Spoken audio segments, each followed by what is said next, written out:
You have probably watched him score a goal you thought was impossible. The bicycle kick, the free kick that bends past four defenders, the header that hangs in the air a half-second too long. You call it talent. But the real story is far stranger. The boy who became that man almost never got the chance to kick a ball at all. He was born in 1985 in a small house in Funchal on the island of Madeira. His family had little money. His father worked as a kitman for a local club, cleaning boots and laying out jerseys for players he could never afford to become.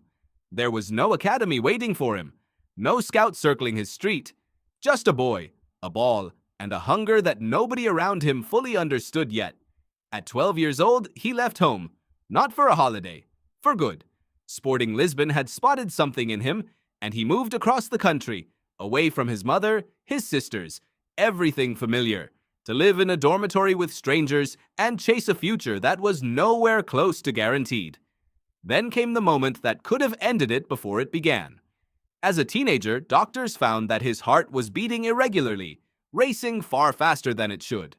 Tachycardia, they called it. Some players with that diagnosis are told to slow down or to stop entirely. He had surgery to correct it.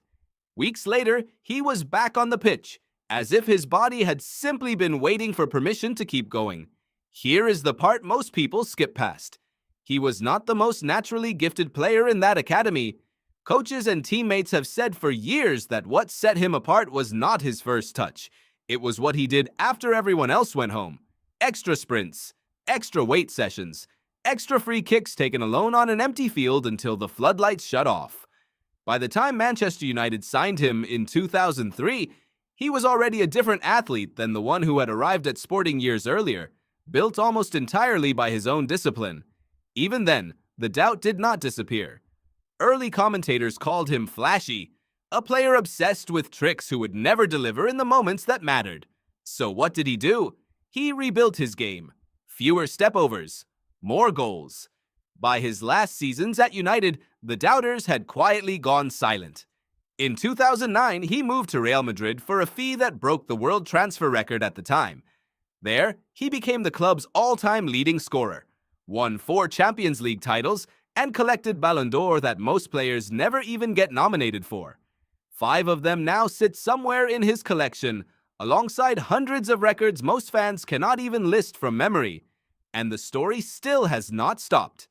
In his 40s, while most professional athletes have long since retired, he is still scoring for Al Nassr in Saudi Arabia, still pulling on the captain's armband for Portugal, and still chasing a number no player in history has ever reached. 1,000 career goals. He has called the 2026 World Cup his last, 20 years after his first one. 6 tournaments in total, a record matched by no one before him. So here is the real question underneath all of it. What actually carried a boy from a small house in Madeira to the edge of football's biggest record?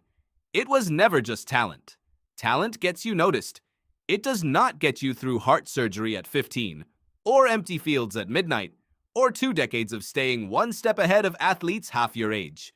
What carried him was the refusal to accept that the story was already written.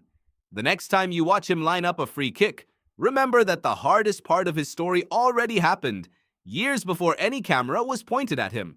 You are not just watching a goal. You are watching the result of every door that almost stayed closed,